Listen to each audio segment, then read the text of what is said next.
A landmark ruling against a pharmaceutical giant in the opioid crisis, and in a moment I'm going to have a special guest on it, a judge ordering drug manufacturer Johnson & Johnson to pay Oklahoma over $570 million to help fund recovery and treatment efforts after finding the company intentionally played down risks of addiction.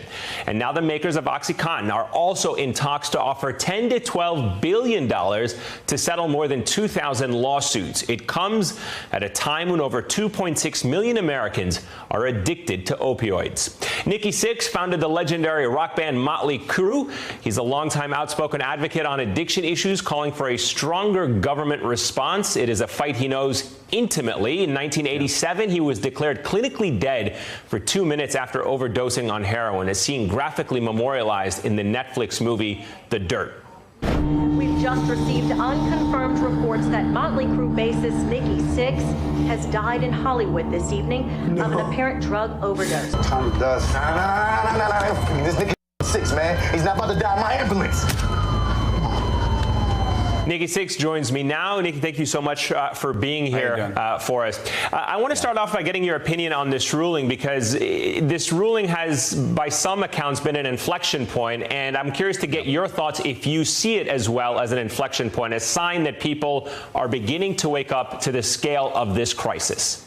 Yeah, I mean, we've been talking a lot about it being an epidemic, which makes me really happy because it's getting the attention, and now some of these big pharmaceutical companies are being held accountable. This is a fantastic ruling, in my opinion.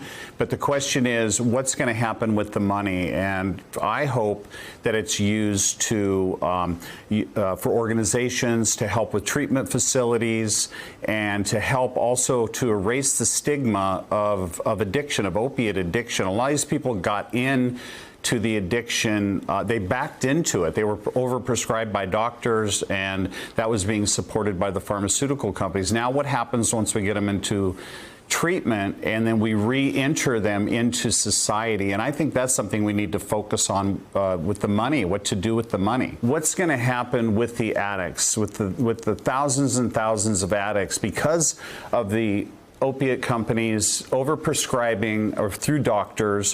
What's going to happen? These people need to be able to get into rehab facilities. They need to be able to get treatment. They need to be able to be helped to get jobs, to get re-entered into society so they can live a healthy life. Do you see the narrative beginning to change around blaming drug users and addicts more so than it was over the past couple of years? I do. People are talking about it, and they're not hiding in the shadows anymore. You know, addiction is horrible, but suffering in silence is even worse. What is the primary public health issue that needs to be addressed in order to deal with this epidemic? Well, it's awareness, isn't it?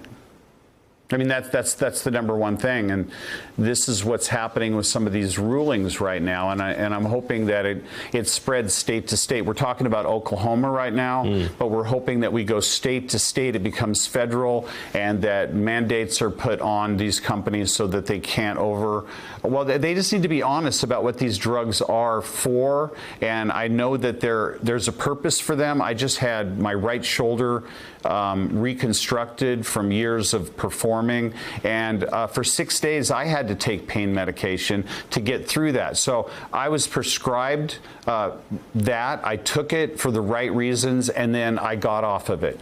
The reason that I say that is there are purposes for it, but if doctors are overprescribing and they just keep giving and giving, and the pharmaceutical companies aren't being honest about how addictive these pills are, this epidemic's just going to keep getting worse and worse and worse. So I think Oklahoma is really just a drop in the bucket, to be honest with you. And again, we need to focus on the addicts. All right. Well, Nikki Sixx, I appreciate you sharing your story and your opinions with us. Thank you very much. Thank you very much. And of course, you can read more about Nikki's story in his book, The Heroin Diaries. Hey, I'm Ari Melber from MSNBC. You can see more of our videos right here, or better yet, subscribe to our YouTube channel below.